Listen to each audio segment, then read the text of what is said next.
నమస్తే welcome to city news. రెండో రోజు కలెక్టర్ల కాన్ఫరెన్స్ లో భాగంగా ఈ ఫైళ్ల క్లియరెన్స్ సమయం 10 రోజుల నుంచి 2 రోజులకు తగ్గడంపై సంతృప్తి వ్యక్తం చేసిన సీఎం చంద్రబాబు వేగంగా పనిచేసిన సీఎస్ మరియు అధికారులను అభినందించారు. పాలనలో మాన్యువల్ ఫైళ్లు లేకుండా 100% ఈ ఆఫీస్ విధానాన్ని అమలు చేయాలని, ఏ ఫైల్ అయినా 24 గంటల్లోపు పరిష్కారం అయ్యేలా మంత్రులు, అధికారులు ప్రత్యేక శ్రద్ధ పెట్టాలని ముఖ్యమంత్రి ఆదేశించారు. సాంకేతికతను వాడుకుంటూనే హ్యూమన్ టచ్తో ప్రజలకు మెరుగైన సేవలు అందించాలని, ఫైళ్ల క్లియరెన్స్లో వేగం పెంచి ప్రభుత్వ డెలివరీ సిస్టమ్ను బలోపేతం చేయాలని కలెక్టర్లకు సూచించారు. రాష్ట్ర సచివాలయంలో రెండో రోజు జరిగిన కలెక్టర్ల కాన్ఫరెన్స్ లో ముఖ్యమంత్రి చంద్రబాబు నాయుడు ఈ ఫైళ్ల క్లియరెన్స్, పాలనలో సాంకేతికత వినియోగంపై కీలక సమీక్ష నిర్వహించారు. ఈ సందర్భంగా ఆయన మాట్లాడుతూ ప్రభుత్వ సేవలు ప్రజలకు వేగంగా అందాలంటే ఫైళ్ల పరిష్కారంలో వేగం పెరగాలని స్పష్టం చేశారు. గత 3 నెలల్లో ఫైళ్ల క్లియరెన్స్ సమయం 10 రోజుల నుంచి 2 రోజులకు తగ్గడంపై సంతృప్తి వ్యక్తం చేసిన సీఎం విధుల్లో వేగంగా వ్యవహరించిన మంత్రులు, కలెక్టర్లు, ఎస్పీలను అభినందించారు. ముఖ్యంగా భారీగా ఫైళ్లు వచ్చిన కేవలం 10 గంటల వ్యవధిలోనే పరిష్కరించిన సీఎస్ సాయి ప్రసాద్ పనితీరును ప్రత్యేకంగా ప్రశంసించారు. పాలనలో మాన్యువల్ ఫైళ్లు లేకుండా ఈ ఆఫీస్ విధానాన్ని పక్కగా అమలు చేయాలని, 24 గంటల్లోపే ఫైళ్లు డిస్పోజ్ అయ్యేలా చూడాలని అధికారులను ఆదేశించారు. క్లియరెన్స్ లో వెనుకబడిన వారు తమ వేగాన్ని పెంచుకోవాలని సూచిస్తూ ప్రతి ఒక్కరి పనితీరును ఎప్పటికప్పుడు గమనిస్తున్నామని హెచ్చరించారు. పాలనకు టెక్నాలజీని జోడిస్తూనే హ్యూమన్ టచ్ తో ప్రజలకు మెరుగైన సేవలు అందించడానికి కలెక్టర్లు వినూత్నంగా ఆలోచించాలని ముఖ్యమంత్రి పిలుపునిచ్చారు. 3000 అవును కలెక్టర్ సిఎస్ కాకుండా ఉంటాయి. సిఎస్ పని అదే పని కదా. సిఎస్ కాదు సార్, రెవెన్యూ అండ్ ఇరిగేషన్ అవి ఎక్కువ ఉన్నాయా? Okay good. 33 10 days తీసుకున్నావా? 10 hours. Okay 10 hours. Good record. ఇప్పుడు 3870 ఫైల్స్ 10 hours లో చేశాడంటే good record.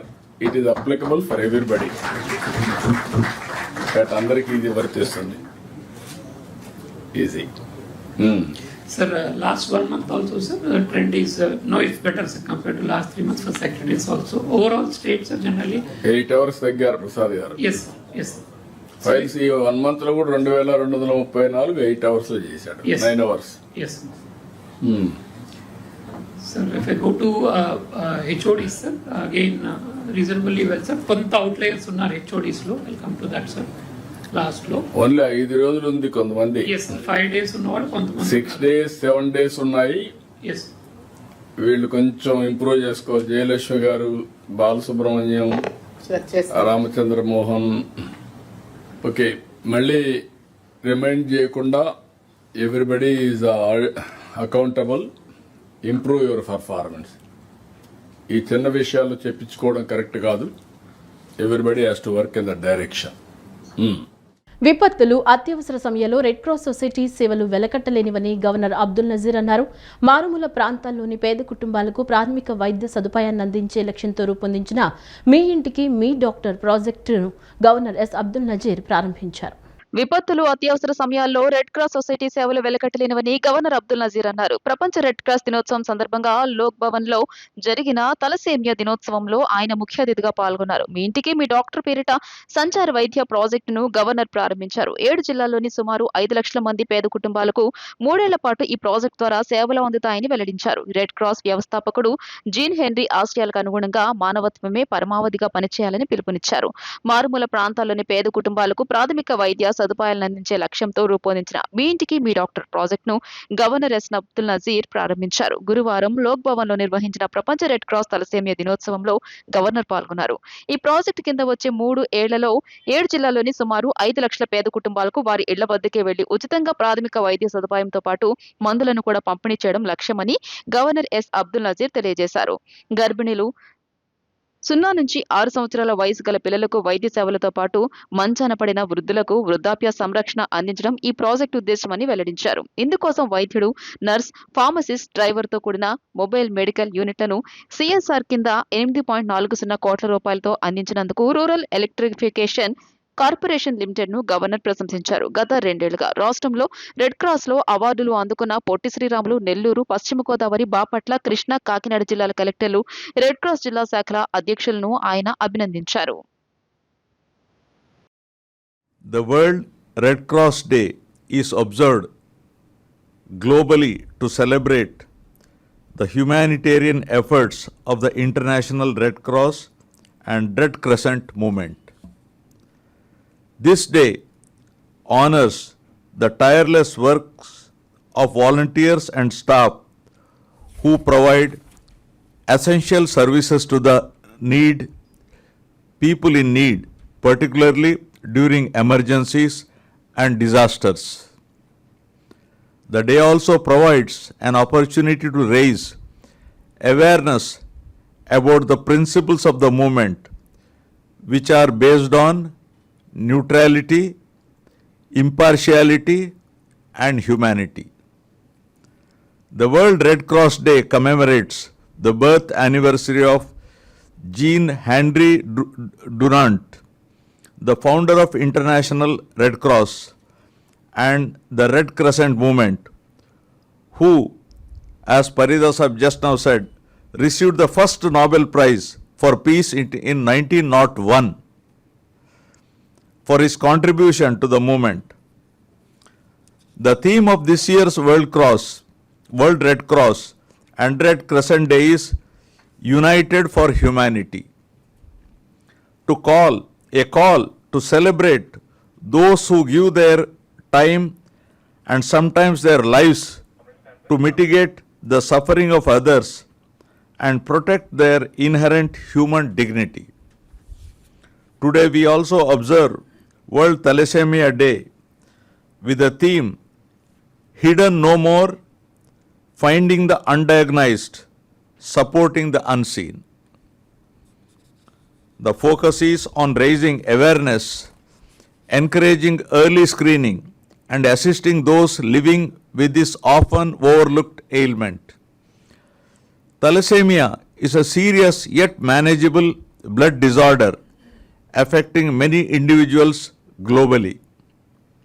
I take this opportunity to convey my greetings on this auspicious occasion to all the Red Cross volunteers, members of the Red Cross Society, and more particularly members of the Youth Red Cross. I congratulate the chairpersons who received the Red Cross awards here today in recognition of their outstanding contributions. Really outstanding, sir. I'm telling all of you, really outstanding. కూటమి ప్రభుత్వం ప్రజా సమస్యల పరిష్కారమే లక్ష్యంగా పనిచేస్తోందని, త్వరలోనే drainage మరియు కొండ ప్రాంత సమస్యలను తీరుస్తామని ఎంపీ కేశినేని చిన్ని హామీ ఇచ్చారు. జీవో 30 ద్వారా లబ్ధిదారులకు ఇళ్ల పట్టాల క్రమబద్ధీకరణతో పాటు పెన్షన్ల కోసం ప్రభుత్వం కొత్త పాలసీని తీసుకురాబోతుందన్నారు. గత ప్రభుత్వ నిర్లక్ష్యాన్ని వీడి తమ ప్రభుత్వం సంక్షేమ పథకాలను అమలు చేస్తోందని పేర్కొన్నారు. విజయవాడ పశ్చిమ నియోజకవర్గంలోని 45వ డివిజన్లో నిర్వహించిన ప్రజా దర్బార్ కార్యక్రమంలో ఎంపీ కేశినేని చిన్ని పాల్గొని ప్రజల సమస్యలను అడిగి తెలుసుకున్నారు. ఈ సందర్భంగా ఆయన మాట్లాడుతూ కూటమి ప్రభుత్వం ప్రజా సమస్యల పరిష్కారానికి కట్టుబడి ఉందని, ముఖ్యమంత్రి చంద్రబాబు నాయుడు చొరవతో విజయవాడలోని కొండ ప్రాంత ప్రజల సమస్యలు, డ్రైనేజీ ఇబ్బందులు త్వరలోనే తీరునున్నాయని వెల్లడించారు. ముఖ్యంగా జీవో 30 ద్వారా లబ్ధిదారులందరికీ పట్టాలు రెగ్యులరైజ్ చేస్తామని, పెన్షన్ల కోసం ప్రభుత్వం కొత్త పాలసీని తీసుకురాబోతుందని హామీ ఇచ్చారు. గత ప్రభుత్వం ప్రజలను పట్టించుకోలేదని విమర్శిస్తూ సంక్షేమ పథకాలను అమలు చేస్తున్న తమ ప్రభుత్వాన్ని ప్రజలందరూ ఇది మంచి ప్రభుత్వంగా కొనియాడుతున్నారని ఎంపీ పేర్కొన్నారు.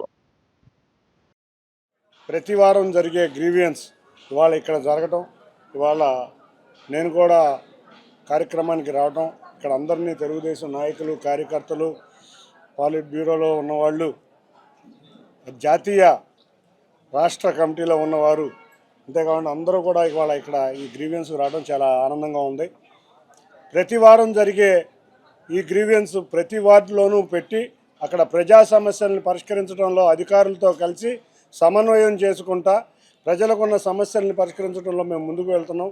పశ్చిమ నియోజకవర్గంలో చాలా మంచి రెస్పాన్స్ ఉంది గ్రీవెన్స్కి. మొన్న కూడా గ్రీవెన్స్ జరిగితే 453 అప్లికేషన్లు, లాస్ట్ వారం గ్రీవెన్స్లో అంతకుముందు 350 అప్లికేషన్లు వస్తున్నాయి. తప్పకుండా అధికారులు వారి దగ్గరికి వెళ్ళి వాళ్ళ సమస్యలను పరిష్కరించే విధంగా ఈ మంచి ప్రభుత్వం పాలన జరుగుతుంది. ప్రజల వద్దకు పాలన అనే విధంగా ఈ గ్రీవియన్స్ ప్రజల వద్దకే వాళ్ళ సమస్యలను తెలుసుకునే విధంగా ముందుకు జరుగుతుంది. ఇక చూస్తే సుమారు విజయవాడ నగరంలో ఉన్న సమస్యలన్నీ గత వారం ఎమ్మెల్యేలు, ఎంపీగా, కలెక్టర్ గారు, కమిషనర్ గారు అందరం కూడా గౌరవ ముఖ్యమంత్రి వారి దృష్టికి తీసుకువెళ్ళాం. వారు చాలా సానుకూలంగా స్పందించారు. ఈ సమస్యల పరిష్కారంలో ముఖ్యంగా ఏదైతే ఈ కొండ ప్రాంతం ప్రజలు, అంతేకాకుండా ఎక్కడైతే 150 గజాల్లో ఇళ్ల ఉన్న జీవో నెంబర్ 30ని ప్రజల మధ్యకు తీసుకుని వెళ్ళి వాళ్ళ సొంత ఇంటి కలలు నిజమయ్యే విధంగా తప్పకుండా రెగ్యులరైజ్ చేద్దామని అప్లికేషన్ కూడా పెట్టించమని వారు చెప్పడం జరిగింది. సుమారు విజయవాడ నగరంలో 30,000 అప్లికేషన్లు, అటువంటి అప్లికేషన్లు వస్తాయి. అది కూడా గౌరవ ముఖ్యమంత్రి గారి ఆధ్వర్యంలో అందరికీ కూడా రెగ్యులరైజ్ చేసి పట్టాలు ఇప్పించడానికి మేమందరం కూడా కలిసికట్టుగా కృషి చేస్తున్నాం. ఇది నిజంగా విజయవాడ నగరంలో ఎక్కడైతే కొండ ప్రాంతంలో 150 గజాలు ట్రాన్స్ఫరబుల్ కాని పట్టాలు ఉన్నాయో, అంతేకాకుండా ఎక్కడైతే పట్టాలు పొందని వాళ్ళు ఉన్నారో వాళ్ళందరికీ ఒక చక్కటి రెగ్యులరైజేషన్గా ఈ అవకాశం వస్తుంది. అంతేకాకుండా పెన్షన్లు, కొంతమందికి పెన్షన్లు అందట్లేదని, కొంతమందికి ఇల్లు అందటం లేదని వస్తున్నాయి. గవర్నమెంట్ కూడా అతి త్వరలో పాలసీ తీసుకోబోతుంది. ఆ పాలసీలో కూడా కొన్ని పెన్షన్లు కూడా రిలీజ్ అవుతాయి. ఈ సమస్యల్ని పరిష్కరించడంలో ఎప్పుడూ కూడా ఈ ప్రజాప్రభుత్వం ముందుంటుంది. తప్పకుండా విజయవాడ నగర వాసుల సమస్యలు, ముఖ్యంగా డ్రైనేజ్ కానీ, కొండ ప్రాంతంలో స్టెప్స్ కానీ, కొండ ప్రాంతంలో రైలింగ్ కానీ, అన్నిటికన్నా ముఖ్యంగా డ్రైనేజ్ కానీ, మంచినీరు కానీ ఇవన్నీ పరిష్కరిస్తాం. రాబోయే 2 సంవత్సరాల్లో వీటన్నిటి సమస్యల్ని పరిష్కరిస్తామని మీ అందరికీ హామీ ఇస్తున్నాం. ఈ ఫైళ్ల క్లియరెన్స్ లో రాష్ట్ర వ్యవసాయ శాఖ మంత్రి కింజరపు అచ్చెన్నాయుడు అసాధారణ వేగం ప్రదర్శిస్తూ పరిపాలనలో కొత్త ప్రమాణాలను నెలకొల్పుతున్నారు. గతంలో ఈ ఫైళ్ల క్లియరెన్స్ కు సుమారు 5 గంటల సమయం తీసుకున్న మంత్రి అచ్చెన్నాయుడు ప్రస్తుతం భారీ స్థాయిలో ఫైళ్లు వచ్చినప్పటికీ సరాసరి కేవలం 2 గంటల 49 నిమిషాల వ్యవధిలోనే ఫైళ్లను డిస్పోజ్ చేస్తుండడం పరిపాలనా సామర్థ్యానికి నిదర్శనమని అధికారులు వెల్లడించారు. ప్రజలకు వేగవంతమైన సేవలు అందించాలనే ప్రభుత్వ సంకల్పాన్ని ఆయన కార్యాచరణ స్పష్టంగా ప్రతిబింబిస్తోందని అధికారులు పేర్కొన్నారు. ఈ ఫైళ్ల క్లియరెన్స్ లో రాష్ట్ర వ్యవసాయ శాఖ మంత్రి కింజరపు అచ్చెన్నాయుడు అసాధారణ వేగం ప్రదర్శిస్తూ పరిపాలనలో కొత్త ప్రణాళికలను నెలకొల్పుతున్నారు. ప్రజలకు వేగవంతమైన సేవలు అందించాలనే లక్ష్యంతో ఆయన తీసుకుంటున్న చర్యలు ప్రభుత్వ యంత్రాంగంలో చురుకుదనాన్ని పెంచుతున్నాయి. గతంలో ఈ ఫైళ్ల క్లియరెన్స్ కు సుమారు 5 గంటల సమయం తీసుకున్న మంత్రి అచ్చెన్నాయుడు ప్రస్తుతం భారీ స్థాయిలో ఫైళ్లు వచ్చినప్పటికీ సరాసరి కేవలం 2 గంటల 49 నిమిషాల వ్యవధిలోనే ఫైళ్లను డిస్పోజ్ చేస్తుండడం పరిపాలనా సామర్థ్యానికి నిదర్శనమని అధికారులు వెల్లడించారు. ఈ ఫైళ్ల క్లియరెన్స్ ను రోజుల వ్యవధి నుంచి గంటల వ్యవధిలోకి తీసుకురావడంపై ముఖ్యమంత్రి నారా చంద్రబాబు నాయుడు సంతృప్తి వ్యక్తం చేశారు. పరిపాలనలో వేగం, పారదర్శకత, ప్రజా ప్రయోజనాల పట్ల కట్టుబాటుతో ముందుకు సాగుతున్న మంత్రి అచ్చెన్నాయుడు పనితీరును సీఎం ప్రత్యేకంగా అభినందించారు. మంత్రి అచ్చెన్నాయుడు నాయకత్వంలో వ్యవసాయ, అనుబంధ శాఖల పరిపాలన మరింత సమర్థవంతంగా మారుతోందని, ప్రజలకు వేగవంతమైన సేవలు అందించాలనే ప్రభుత్వ సంకల్పాన్ని ఆయన కార్యాచరణ స్పష్టంగా ప్రతిబింబిస్తోందని అధికారులు పేర్కొన్నారు.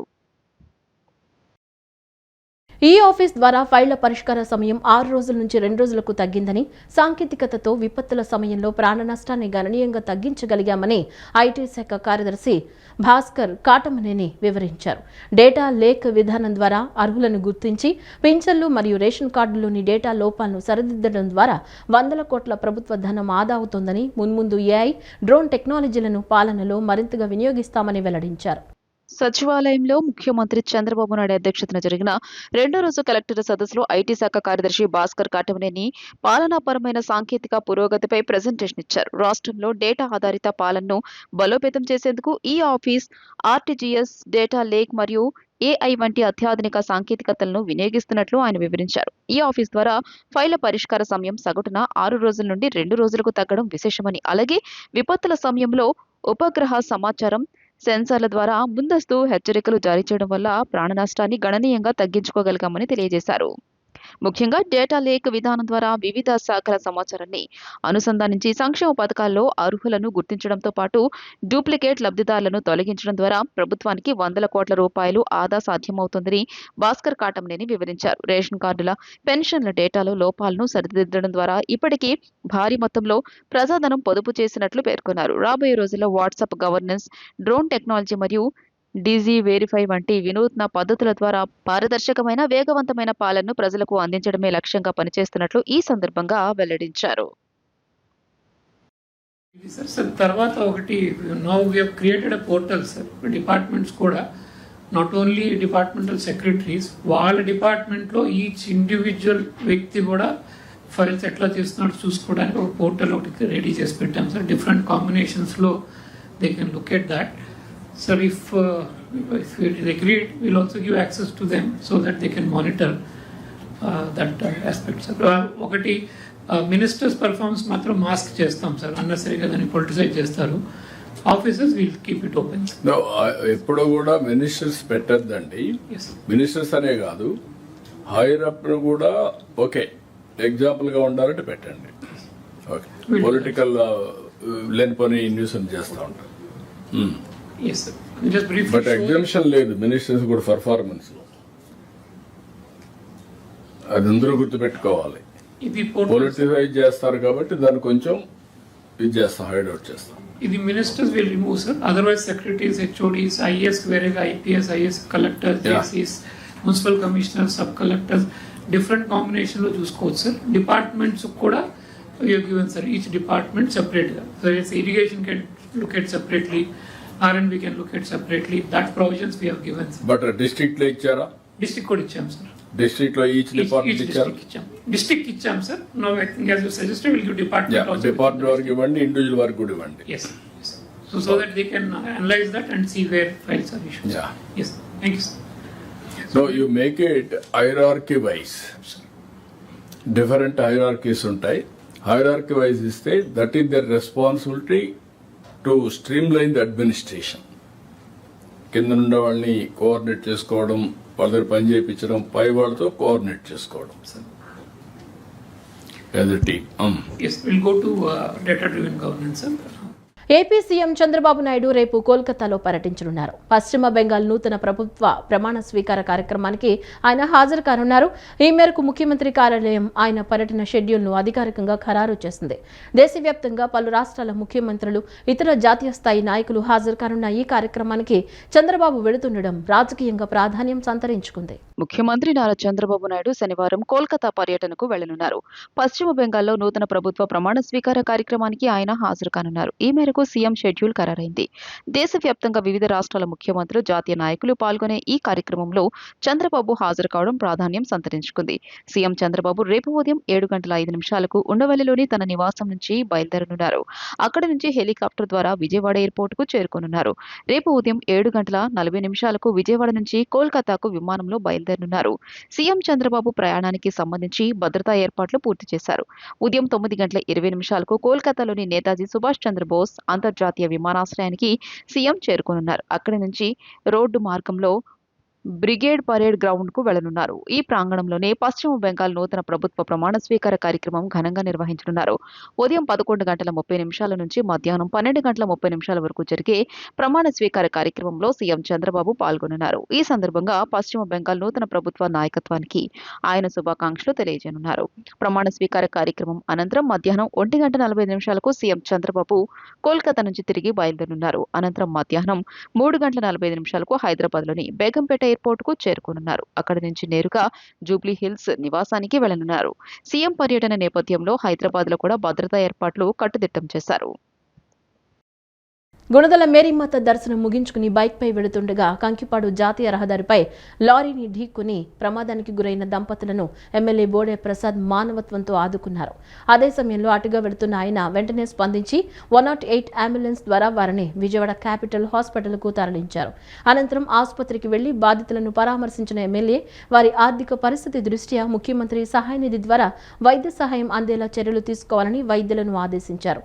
ప్రమాద సమయంలో ప్రతి ఒక్కరూ భయపడకుండా బాధితులను ఆదుకోవాలని ఈ సందర్భంగా ఆయన పిలుపునిచ్చారు.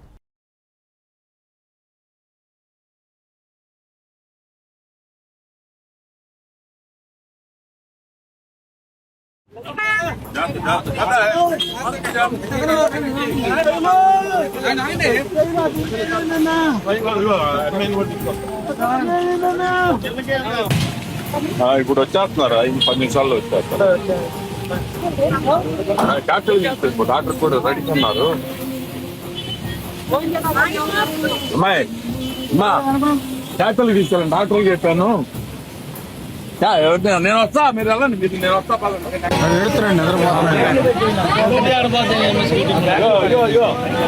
ఇక్కడ పెట్టించారు వెళ్తే ఇబ్బంది కావాలంటే సీఎంఆర్ఎఫ్ఐ అన్న అవసరం. రైతాంగ సంక్షేమానికి ప్రజా సమస్యల పరిష్కారానికి కూటమి ప్రభుత్వం అన్ని విధాలుగా కృషి చేస్తుందని గుడివాడ ఎమ్మెల్యే వెనిగండ్ల రాము అన్నారు. వ్యవసాయమే జీవనాధారంగా ఉన్న గుడ్లవల్లేరు మండలంలో రైతుల సమస్యల పరిష్కారానికి ప్రాధాన్యత ఇస్తున్నామన్నారు. నియోజకవర్గంలో కాలువల ఆధునికీకరణ, పటిష్టతతో ఆయకట్టు స్థిరీకరణ జరిగి రైతులకు సాగునీటి భరోసా కలుగుతుందన్నారు. రైతాంగ సంక్షేమానికి ప్రజా సమస్యల పరిష్కారానికి కూటమి ప్రభుత్వం అన్ని విధాలుగా కృషి చేస్తుందని గుడివాడ ఎమ్మెల్యే వెనిగండ్ల రాము అన్నారు. ముఖ్యంగా గుడివాడ నియోజకవర్గంలో కాలువల అభివృద్ధికి ప్రత్యేక చర్యలు తీసుకున్నామని చెప్పారు. గుడ్లవల్లేరు మండలం తాడిచెర్ల గ్రామంలో క్యాంబెల్ కెనాల్ పై 96.17 లక్షల రూపాయలతో నిర్మించిన రిటైనింగ్ వాల్ నిర్మాణ పనులను గుడివాడ ఎమ్మెల్యే వెనిగండ్ల రాము కూటమి నాయకులతో కలిసి పూజా కార్యక్రమాలతో ప్రారంభించారు. ఈ సందర్భంగా వాల్ నిర్మాణం వల్ల కలిగే ప్రయోజనాలను అధికారులు ఎమ్మెల్యేకు వివరించారు. అనంతరం ఎమ్మెల్యే రాము మాట్లాడుతూ వ్యవసాయమే జీవనాధారంగా ఉన్న గుడ్లవల్లేరు మండలంలో రైతుల సమస్యల పరిష్కారానికి ప్రాధాన్యత ఇస్తున్నామన్నారు. ఈ రిటర్నింగ్ వాల్ నిర్మాణంతో తాడిచెర్ల, కూరాడ, దగ్గుమిల్లి, చిన్నగొన్నూరు గ్రామాల రైతుల దశాబ్దాల సమస్య పరిష్కారం అవుతుందన్నారు. కీలకమైన క్యాంబెల్ కెనాల్లో వరదలు వచ్చినప్పుడు గ్రామంలోకి 100 ఎకరాల పంట పొలాల్లోకి నీరు వచ్చి నష్టం జరిగేదని, వాల్ నిర్మాణం పూర్తయితే పంటలు మునిగే బాధ, పొలాలు కోతకు గురయ్యే సమస్య ఇక ఉండదు అని ఎమ్మెల్యే రాము పేర్కొన్నారు. నియోజకవర్గంలో కాలువల ఆధునికీకరణ, పటిష్టతతో ఆయకట్టు స్థిరీకరణ జరిగి రైతులకు సాగునీటి భరోసా కలుగుతుందన్నారు. అనంతరం ముదినేపల్లి విన్నకోట రహదారి నిర్మాణ పనులు ప్రారంభం కావడంతో పరిసర గ్రామస్తులు హర్షం వ్యక్తం చేస్తూ ఎమ్మెల్యే రాముకు ధన్యవాదాలు తెలియజేశారు. గ్రామంలో పర్యటించిన ఎమ్మెల్యే ప్రజలతో ఆప్యాయంగా మాట్లాడి సమస్యలు అడిగి తెలుసుకున్నారు.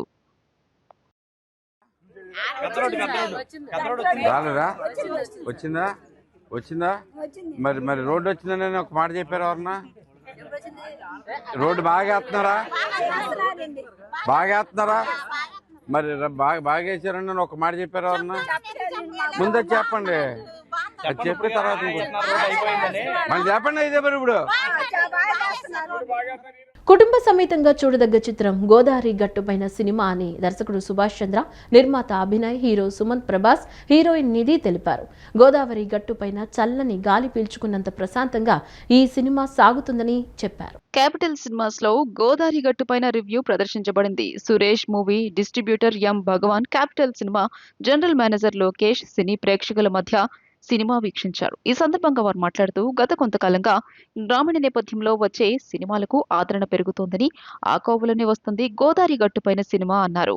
ప్రధానంగా గోదావరి తీరంలోని మనుషుల భావోద్వేగాలు, అక్కడి అందాలు ఒక సామాజిక ఇతివృత్తం చుట్టూ తిరుగుతుందన్నారు. ప్రధానంగా హీరో సుమంత్ ప్రభాస్, హీరోయిన్ నిధి పల్లెటూరి వాతావరణానికి తగ్గట్టుగా నటించారన్నారు.